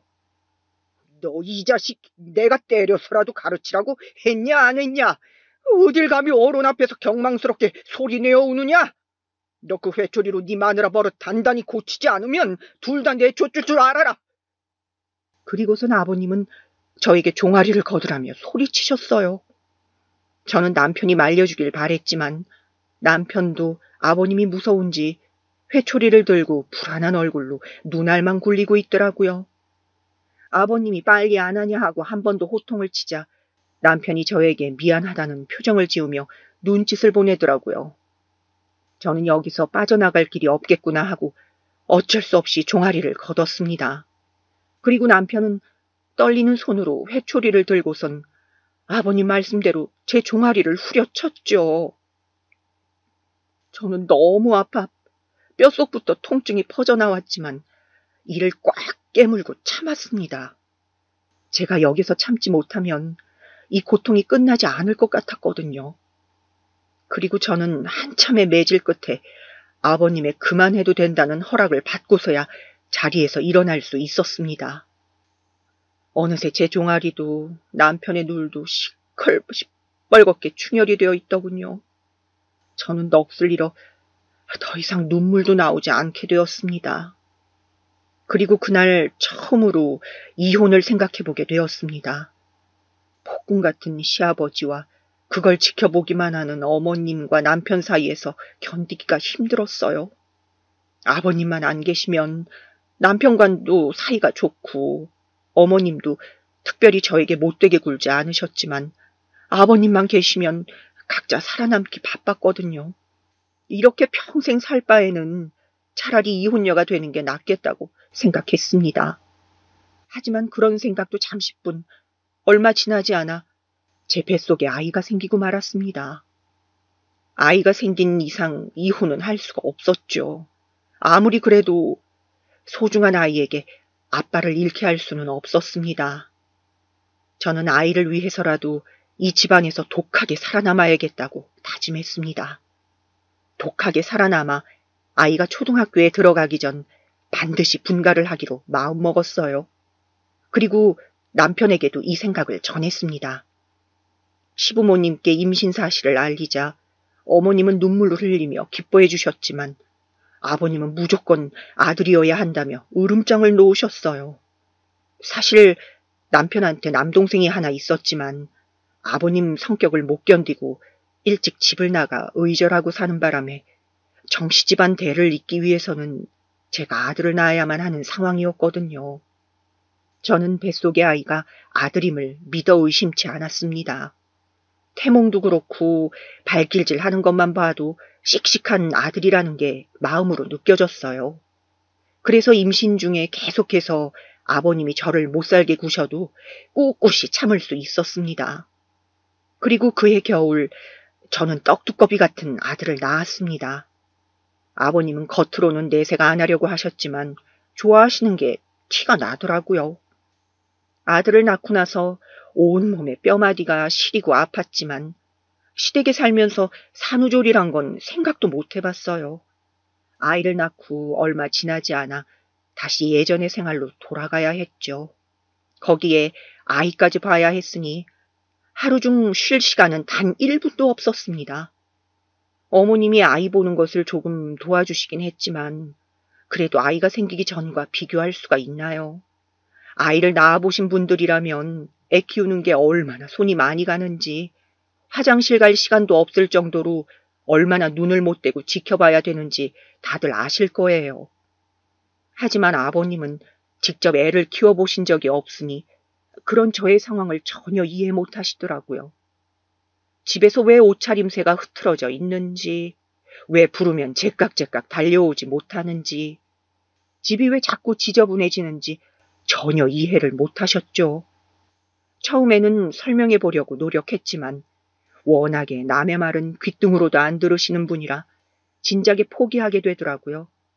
방바닥을 걸레로 닦다가도 손목이 욱신거려 잠시 멈추고 손목을 주무르고 있으면 아버님이 보고선 혓바닥을 하고 찼어요. 그리고선 저에게 모진 말을 내뱉으셨죠. 저는 아버님의 말을 듣고도 못 들은 척 어금니를 꽉 깨물었어요. 솔직히 집안일이라고는 한 번도 안 해본 어머님이 매번 나약하다느니 하면서 저런 말씀을 하시는 게 어이없긴 했습니다. 어머님께 듣기로는 결혼하고 집에서 손 하나 까딱한 적 없으시다고 하더라고요.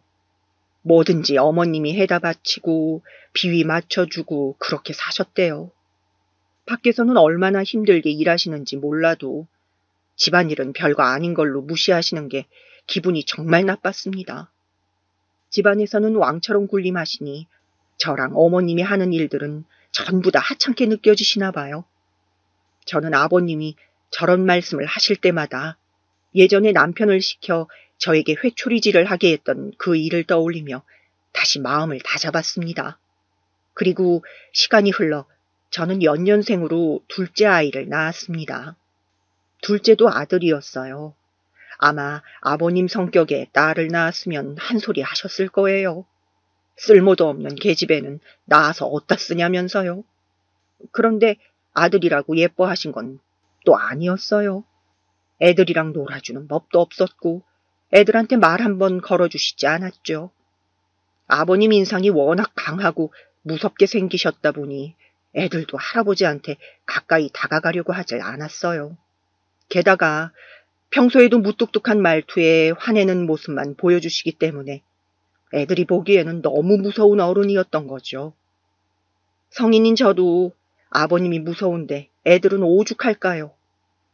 애들은 아버님이 없는 낮에는 깍깍거리며 재밌게 놀다가도 저녁에 아버님이 퇴근하고 집에 오시면 눈치만 슬슬 보고 제 뒤에 숨기만 했어요. 남들은 할아버지가 손주들 예뻐서 물고 빨고 한다던데 우리 애들은 할아버지 사랑도 못 받고 자라는 게 안타까웠어요. 그리고 저 어린 것들이 벌써부터 눈치나 보고 주눅 들어 있는 게 정말 가슴이 아팠습니다. 매일 밤마다 아이들을 다독여주며 언젠가 분가하게 될 그날만을 기다렸어요. 그렇게 시댁에서 두 아들을 키우며 살다 보니 점점 제 마음도 단단해졌습니다. 이제는 아버님이 아무리 저에게 호통을 치고 막말을 하셔도 한 귀로 듣고 한 귀로 흘릴 정도가 되었어요. 그런데 저에게 화를 내시는 건 이제 괜찮지만 아이들에게까지 모질게 구는 것은 정말 보기가 힘들더라고요. 아이들이 커서 이제 유치원도 가고 혼자 밥도 먹을 수 있는 나이가 되자 아버님은 또 그놈의 정씨집안 타령을 하면서 애들을 훈육하려고 하셨어요. 툭하면 밥상머리 예절이니 뭐니 해가면서 밥 먹는 애들한테 손가락질 하면서 소리를 지르시고 애들이 집안에서 조금이라도 소리 내고 걸으면 시끄럽다고 혼을 내셨죠. 정씨집안 사람은 발걸음도 사뿐사뿐 해야 된다면서요. 어느 날은 밤에 방에서 애들을 재우는데 큰애가 잠을 안 자고 자꾸 뒤척이더라고요. 그러더니 눈물이 글썽해진 눈으로 저에게 물었습니다. 엄마, 할아버지는 우리를 왜 이렇게 싫어해요? 아이는 저에게 이렇게 묻고선 닭똥 같은 눈물을 뚝뚝 흘렸어요. 저는 아이가 너무 안쓰러워서 품에 꼭 안아주고 말했습니다. 할아버지는 너희를 싫어하는 게 아니야. 할아버지는 평생 화만 내면서 살아오셔서 너희를 예뻐해주는 법을 잘 몰라서 그래. 제가 아이의 눈물을 닦아주며 다독이자 아이가 이렇게 말하더군요. 엄마, 우리 할아버지랑 꼭 같이 살아야 돼요? 그냥 우리끼리 살면 안 돼요? 저는 아이의 그 말에 머리를 망치로 얻어맞은 듯 띵했습니다.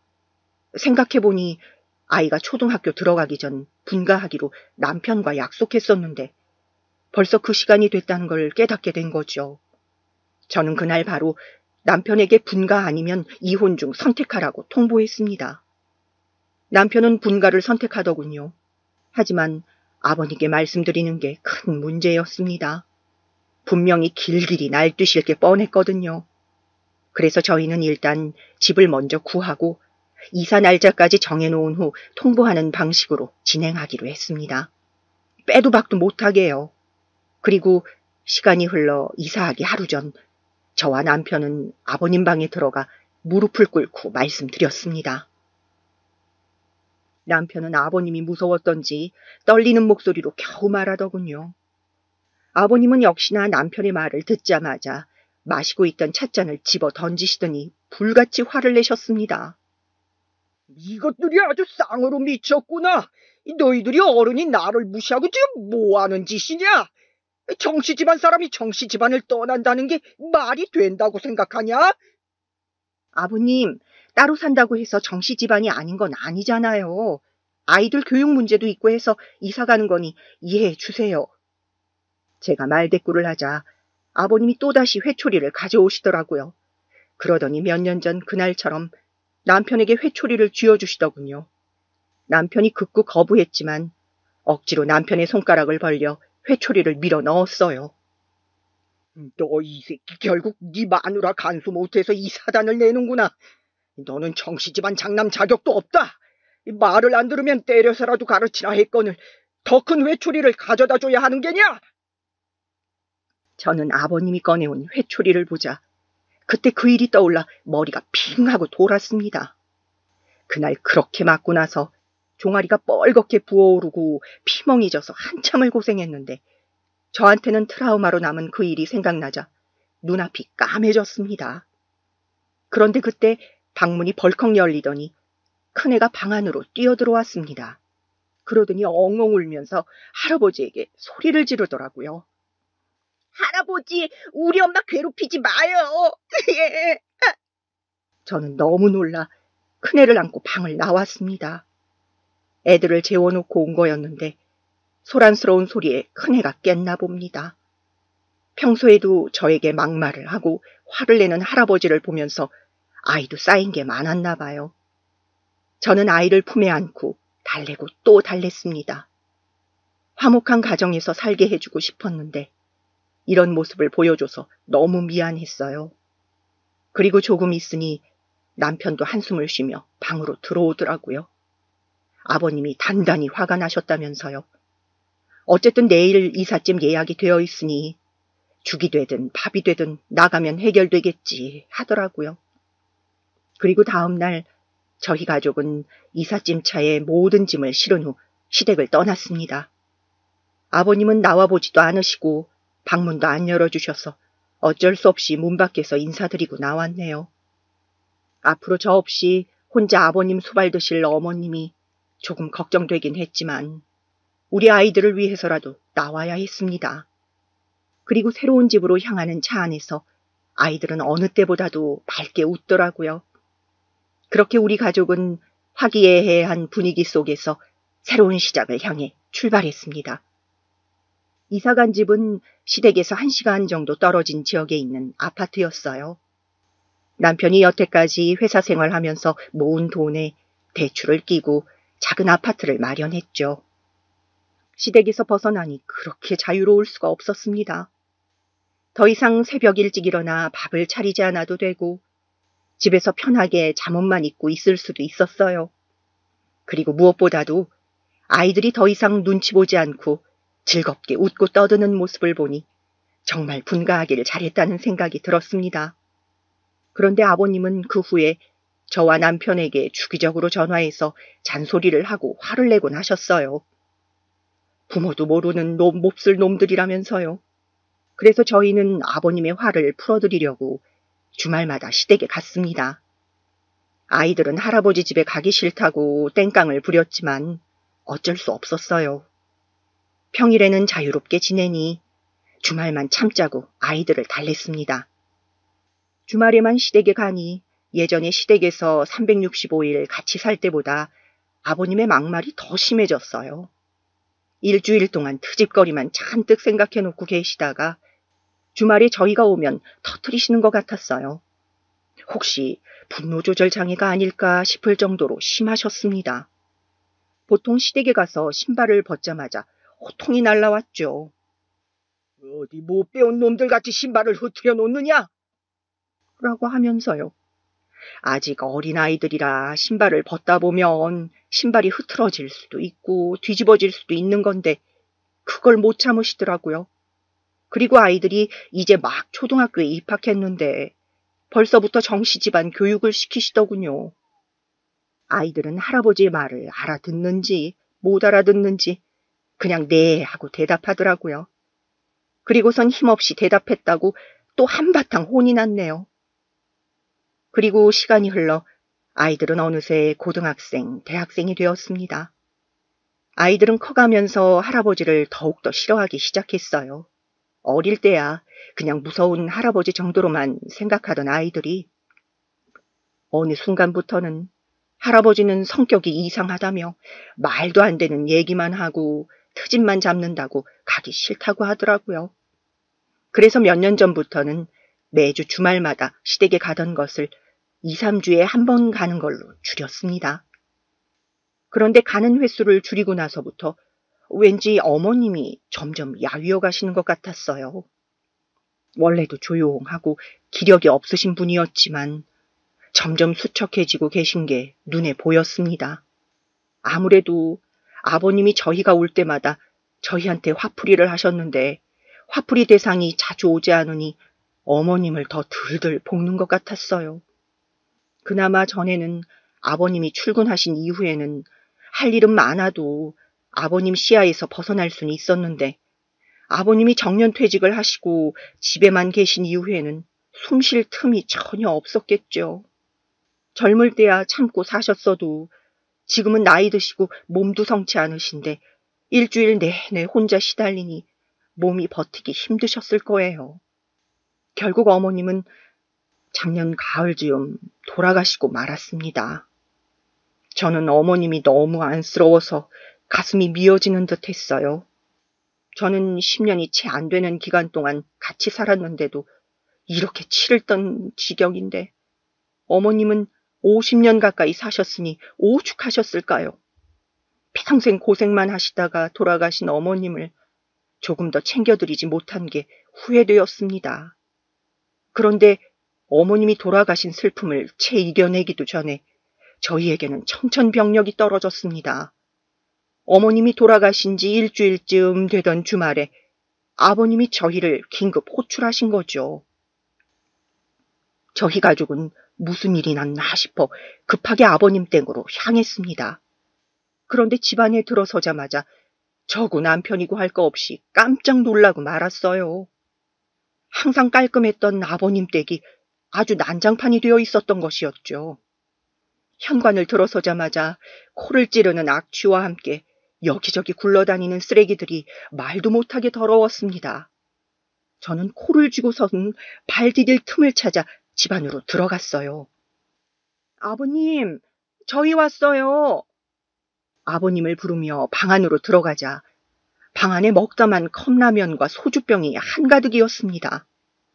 저는 믿을 수 없는 광경에 순간 할 말을 잃었지만 금방 무슨 일인지 깨닫게 되더군요. 네, 그것은 바로 평생을 왕으로 군림하던 아버님의 처참한 말로였습니다.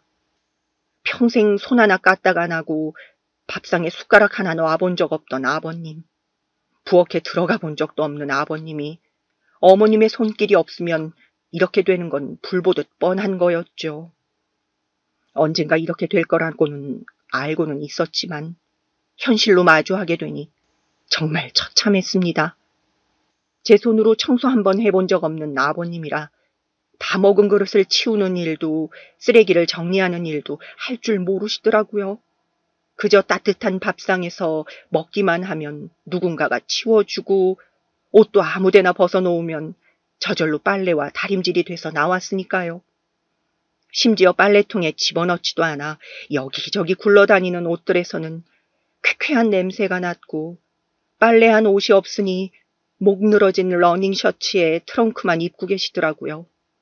평생 아버님의 그런 흐트러진 모습은 정말 처음 봤습니다. 아버님은 부수수한 몰골로 일어나시더니 저희를 앉혀두고 말씀하시더라고요. 내 이제 너희 집에 들어가서 살아야겠구나.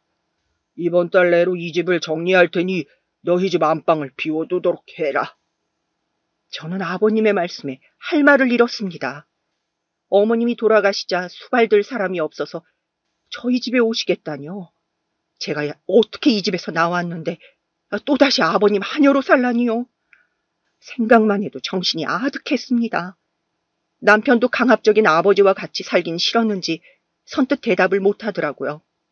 그리고 아이들 표정을 보자 두 아이 모두 울듯한 얼굴이었습니다. 저는 마음을 가다듬고 한숨을 크게 쉬었어요. 그리고선 아버님께 말했습니다. 아버님, 그렇게는 못합니다. 그러자 아버님이 눈을 크게 치켜뜨시더니 자리에서 벌떡 일어나셨어요. 그 연세에도 어찌나 정정하신지 등도 하나 굽지 않고 몸을 쫙 펴시더라고요. 그러더니 뒤로 가서 침대 밑을 한참 뒤지시더니 무언가를 꺼내오셨습니다. 그리고 아버님이 꺼내오신 그 물건을 본 저는 너무 화가 난 나머지 폭발하고 말았어요. 그것은 바로 20년 전 그 회초리였습니다. 저는 악 하고 소리를 질렀고 그 광경을 지켜본 큰아들은 앞으로 달려가 할아버지의 손에서 회초리를 빼앗았습니다. 아무리 정정하셔도 혈기왕성한 남자애한테는 못 당하시더군요. 아버님은 큰아이를 밀치려고 하시다가 본인보다 키가 큰 손주가 무서운 얼굴로 노려보자 주춤하시더라고요. 그러더니 멋쩍은 표정으로 다시 자리에 앉으셨어요. 저는 다시 한번 마음을 가다듬고 아버님께 말했습니다. 아버님, 제 나이가 이제 내일 모레면 50이에요. 회초리는 이제 필요 없습니다. 그리고 아버님이 애들 아빠한테 회초리를 쥐어주며 늘 말씀하시던 거 저 다 기억하고 있어요. 정씨 집안 사람으로서 가져야 되는 마음가짐에 대해서요. 그러자 아버님은 에헴하고 헛기침을 하시더니 이렇게 말씀하시더군요. 그래, 네가 알긴 아는구나. 그래야 정씨 집안 며느리지. 그리고 저는 아버님의 눈을 똑바로 쳐다보면서 말을 이어나갔습니다. 네, 아버님. 저 엄연히 정씨 집안 사람이에요. 정씨 집안 사람 되려고 그동안 뼈를 깎는 고통을 참으며 노력했어요. 그러니 저도 한마디 할 자격이 되지요? 그러자 아버님은 흥 하더니 고개를 돌리시더라고요. 저는 상관하지 않고 말을 계속했습니다. 아버님이 항상 말씀하시던 거 저 뼛속까지 기억하고 있어요. 정씨 집안 사람은 나약해서는 안 되고 뭐든지 혼자서 잘해야 된다고 하셨잖아요. 그런데 정씨 집안 최고 어른이신 아버님께서 설마 그 말을 지키지 않는 건 아니시겠죠? 그런데 지금 아버님 모습을 보니 정씨 집안 사람으로서 많이 부족하신 것 같네요. 저한테는 이제 김씨 집안 딸 아니라고 명절 때 남의 집 가는 거 아니라고 하셨잖아요. 그런데 정씨 집안 사람으로서 자격이 부족한 아버님과 제가 같이 살아야 할 이유는 없죠. 저의 발언에 아버님은 눈을 부라리며 물건을 집어던지셨습니다. 이 고양 것 같으니라고 어디서 입을 함부로 놀리느냐? 아버님이 저렇게 호통을 치시는데도 이제는 코웃음만 나오더라고요. 그렇게 정씨집안 찾으면서 못살게 굴더니 결국에는 저한테 의지하려는 저 모습이 너무 우스워서요. 그래서 저는 옆에서 제 눈치만 살살 보고 있던 남편에게 이렇게 말했어요. 여보, 당신도 정씨집안 사람이잖아? 정씨집안 사람이 저런 꼴이 말이 돼? 아무래도 아버님 좀 아프신 것 같아. 정신이 오락가락하신 것 같으니 더 힘들어지기 전에 양로원에 보내드리자. 아버님은 양로원이라는 소리에 노발대발하면서 저에게 달려와 제 멱살을 잡으려고 하셨어요. 그러자 이번에는 둘째 아들이 달려와 할아버지의 손을 밀치더군요. 저는 어이없어하는 아버님을 향해 이렇게 말했습니다.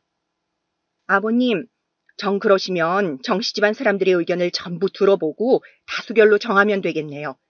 여기 정씨집안 사람들 다 모였잖아요. 자, 그럼 여기서 아버님을 양로원으로 모시는데 반대 의견이 있는 사람은 손을 들어봅시다. 제가 이렇게 말하고 주위를 둘러보자 아무도 손을 안 들더라고요. 두 아들은 혹시나 손든 걸로 오해받을까봐 손바닥을 바닥에 딱 붙이고 있었고 남편은 안절부절 못하곤 있었지만 끝끝내 손을 들지 않더군요.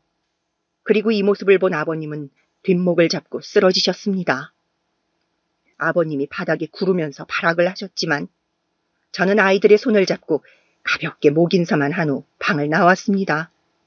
그리고 자꾸만 뒤를 돌아보는 남편을 잡아 끌고 밖으로 나왔어요. 그리고 그 길로 차를 타고 다시 집에 돌아왔습니다. 집에 돌아오는 길에 아이들이 통쾌하다고 웃더군요. 할아버지가 나쁘게 살아서 벌 받은 거라면서요. 저는 처음으로 아버님께 당당하게 얘기할 수 있어서 속이 너무나도 시원했어요. 10년 묵은 채증이 내려가는 것 같았죠. 남편은 마음이 착잡한 듯 했지만 저의 의견에 반대하지는 않았습니다.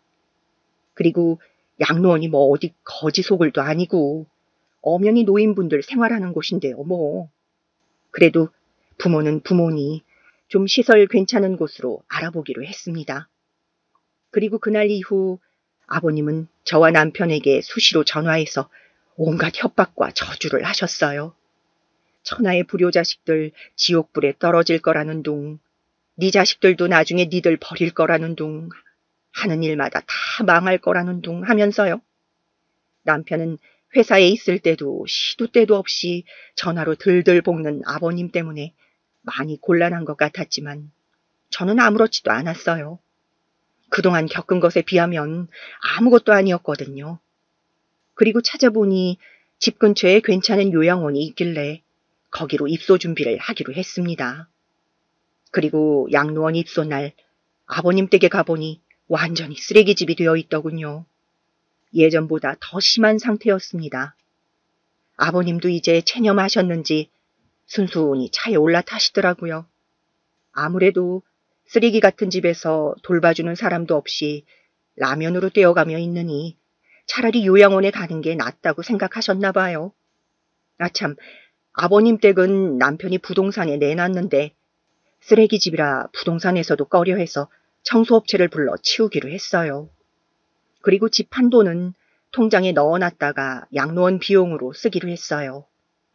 시설 괜찮은 곳으로 골랐더니 다달이 내야 하는 돈이 생각보다 많더라고요. 그래도 가시면 노인분들이랑 같이 취미도 즐기시고 훨씬 편하게 지내실 수 있으니 금방 적응하실 거라고 생각했습니다. 아버님을 차에 태운 후 출발하자는 남편의 말에 저는 여보 잠깐만 하고선 다시 집 안으로 들어갔습니다. 오늘 꼭 처리해야 하는 게 있었거든요. 저는 아버님이 쓰시던 방으로 들어가 바닥에 쭈그린 후 침대 밑을 샅샅이 뒤졌습니다. 바닥이 어찌나 더럽던지 손이 금방 새까매지고 먼지 때문에 기침이 절로 나오더라고요. 그리고 저는 팔을 쭉 뻗어서 제가 찾던 그 물건을 꺼냈습니다. 그건 바로 회초리였어요. 20년 전 제 종아리를 때렸던 그 회초리. 순간 피멍으로 물든 제 종아리가 생각나 섬뜩했지만 고개를 흔들어 정신을 차렸습니다. 그리고 저는 회초리의 양쪽을 잡고 있는 힘껏 구부렸지만 부러지지 않았습니다. 보기에는 가느다란데 생각보다 단단하더라고요. 그래서 저는 회초리를 가지고 밖으로 나와 벽돌 위에 올린 후 신발을 신은 발로 힘껏 밟았습니다. 그러자 우지직 하는 소리와 함께 회초리가 반으로 부러졌어요. 저는 부러진 회초리를 아버님 댁 마당에 던져버린 후 홀가분한 마음으로 차에 올라탔습니다. 이제 다시는 저 물건을 안 봐도 된다는 생각에 기분이 너무 좋았습니다. 제가 차에서 실실 웃고 있자 큰아들이 저에게 입모양으로 왜 그러냐고 묻더라고요. 그래서 저는 큰아들에게 윙크를 하며 양손으로 회초리를 부러뜨리는 동작을 해보였어요. 그러자 아들이 웃으며 엄지를 척 내밀더라고요. 그리고선 둘째한테도 속닥속닥 하더니 둘째도 저한테 엄지를 날리더군요. 그렇게 저는 회초리가 부러짐과 동시에 드디어 정씨 집안의 속박에서 벗어날 수 있게 되었습니다. 그리고 시간이 흘러 아버님의 양로원 입소 후 몇 달이 지났습니다. 2주에 한 번씩 양로원에 가서 면회를 하고 있는데 아무래도 돌봐주는 사람들이 있다 보니 훨씬 행색도 깔끔해지시고 좋아 보이시더라고요. 처음에는 그렇게 안 가겠다고 발악을 하던 아버님도 막상 지내보니 괜찮아 하시는 것 같았습니다. 그 성질머리는 못 고치시고 요양원 봉사자들을 힘들게 한다는 얘기를 듣긴 했지만 그것까지 어찌할 방법은 없었죠.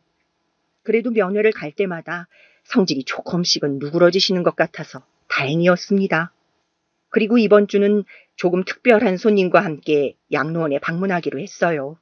바로 결혼하고 한 번도 본 적 없던 남편의 남동생, 저의 도련님이요. 가족과 의절하고 살던 도련님은 아버님이 양로원에 들어가셨다는 소식을 어떻게 들으시고는 남편에게 연락했더라고요. 호랑이가 이빨이 다 빠졌네 라고 하면서요. 도련님을 본 아버님의 반응이 어떨지 너무 궁금하네요. 20년 만에 찾아온 도련님을 보면 아버님도 그동안 살아온 세월을 반성하실까요? 그랬으면 좋겠네요. 앞으로 아버님이 얼마나 더 사실지는 모르겠지만 그래도 못된 사람으로 남는 것보단 반성하고 좋은 사람으로 살다 가셨으면 좋겠어요. 아이들만이라도 할아버지를 너무 미워하지 않게요. 생각해보니 저도 참 바보같이 살았네요. 그 모진 말과 행동들을 그대로 당하며 살았으니까요. 아무리 무서워도 말대꾸 한번, 발악 한 번이라도 더 했어야 했는데 하다못해 정 못 참겠으면 아이들만이라도 데리고 이혼이라도 했으면 조금 더 나았을 텐데요. 뭐 지나간 시간 후회해봤자 소용없지만 그래도 아쉬움이 남는 건 어쩔 수 없네요. 아마 저 말고도 젊은 세대들 중에서도 시댁에서 당하고 사시는 분들 꽤 있을 거예요. 요즘 세대에는 좀 덜하긴 하겠지만 그래도 시자는 시자니까요. 물론 시부모님 공경해야 되는 건 맞지만 그래도 너무 부당하다 싶으면 꼭 용기 내서 하고 싶은 말 하면서 사셨으면 좋겠어요. 자기 권리는 자기가 찾는 거니까요. 제 글을 읽고 많은 분들이 용기를 가지셨으면 좋겠네요. 그럼 저의 이야기는 이만 마치도록 할게요. 모두들 편안한 밤 되세요.